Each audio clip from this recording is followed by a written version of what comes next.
आप वहां गए थे फॉर्म देने? फॉर्म मैंने गई थी। नहीं गए थे, हम आए हैं फॉर्म लेने। आपने नाम किस बेस पे काटा? अकाउंट लगाया है हाँ, और मैं वहाँ गई भी। आप हमारे घर नहीं आए हो। अब बताइए, आप आगे बताइए, आपने नाम काटा कैसे? आपने मार्किंग कैसे की? 10 दिन में आपने मार्किंग भी कर दी। अस्सलाम वालेकुम नाज़रीन, आप देख रहे हैं मीम टीवी की स्पेशल रिपोर्ट। मैं हूं हबीब उमर। पूरे बिहार में अचानक एक मुहिम शुरू हो चुकी है। वोट चोर, मोदी चोर, वोट चोर, गद्दी चोर। बिहार में एक जादू हो गया। वहां इंतखाबात में अचानक 3 लाख वोटर्स का इजाफा हो जाता है। जहां 42 लाख वोट होना चाहिए, वहां 45 लाख वोट्स का इजाफा हो जाता है। एसआईआर के हिसाब से बिहार में 66.9% वोट दिए जाते हैं। अब हिसाब देखते हैं तो पूरे बिहार में जुमला 7 करोड़ 82 लाख वोटर्स हैं। अब 7 करोड़ 82 लाख वोट्स के 67% वोट्स का फीसद भी निकाला जाए तो 4 करोड़ 97 लाख 14 हजार वोट पड़ना चाहिए। चलिए इसको 5 करोड़ ही मान लेते हैं, यानी 5 करोड़ वोट पड़ना चाहिए। लेकिन जहां 5 करोड़ वोट पड़ना चाहिए वहां 7 करोड़ 45 लाख वोट पड़ जाते हैं। तो क्या अभी हम ये नहीं कहेंगे कि यह जादू कैसे हो गया? क्या अब भी यह नहीं कहेंगे कि यहां कैसे वोटों की गिनती में 3 लाख वोटों की चोरी पकड़ी गई है?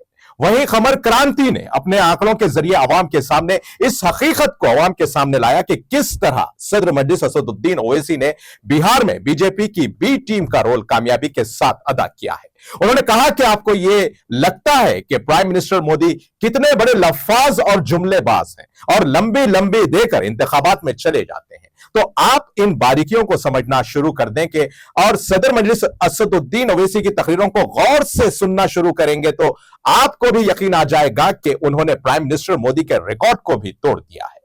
प्राइम मिनिस्टर मोदी इंतखाबी जलसों में कहते हैं कि आपके अकाउंट में 15-15 लाख रुपए आ जाएंगे, लेकिन असदुद्दीन ओवैसी अपने जलसों में यह कहते हैं कि सीमांचल का बेटा सीएम बनेगा, डिप्टी सीएम बनेगा। आपकी हुकूमत आएगी तो क्या यह मुमकिन है? जमहूरी हुकूमत में, डेमोक्रेटिक सेटअप में हुकूमत किसकी बनती है? जिनके पास ज्यादा वोट्स होंगे, जो सबसे ज्यादा वोट लाएगा, जो सबसे ज्यादा सीटें लाएगा, उसकी हुकूमत होगी। तो क्या इस मुल्क में यह मुमकिन है कि 14% वाला और 15% वाला मुसलमान के नाम पर मुल्क का वजीर आजम बन जाएगा? अपनी पार्टी के नाम पर इस पर उन्होंने मजीद कहा कि जुमलेबाजी असल कौन कर रहा है, हमारे वजीर आजम मोदी या सदर असदुद्दीन ओवैसी? यह एहसास करना जरूरी है। क्या सदर असदुद्दीन ओवैसी के ये जुमले नहीं होते कि आज मुसलमानों पर जुल्म इसलिए हो रहा है क्योंकि आपके पास सियासी ताकत नहीं है, आपका कोई कायद या लीडर नहीं है? आप अपने आंकड़े ले लीजिए। हैदराबाद शहर में 1960 से मजलिस की हुकूमत है। 1984 से लगातार सालार मिल्लत सुल्तान सलाहुद्दीन ओवैसी थे और अब सदर असदुद्दीन ओवैसी बनते आ रहे हैं।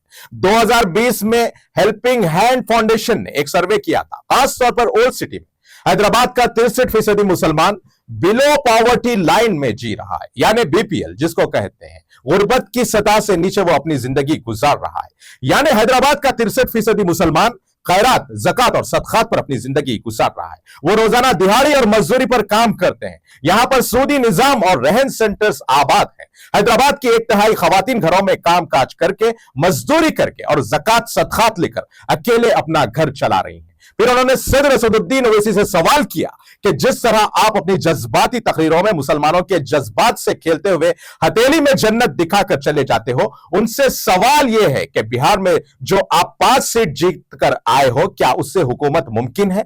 और हैदराबाद जैसे शहर में लगातार 1960 से आप ही की पार्टी की हुकूमत रही, वहां ऐसे हालात क्यों हैं? क्यों आज भी यहां के नौजवान की बड़ी तादाद ड्रॉप आउट है? क्योंकि हमको भी यही तकरीरें सुनाई जाती हैं कि तुम्हारी हुकूमत आ जाएगी, तुम्हारे भी अच्छे दिन आ जाएंगे। अच्छे दिन किसके आए? सिर्फ और सिर्फ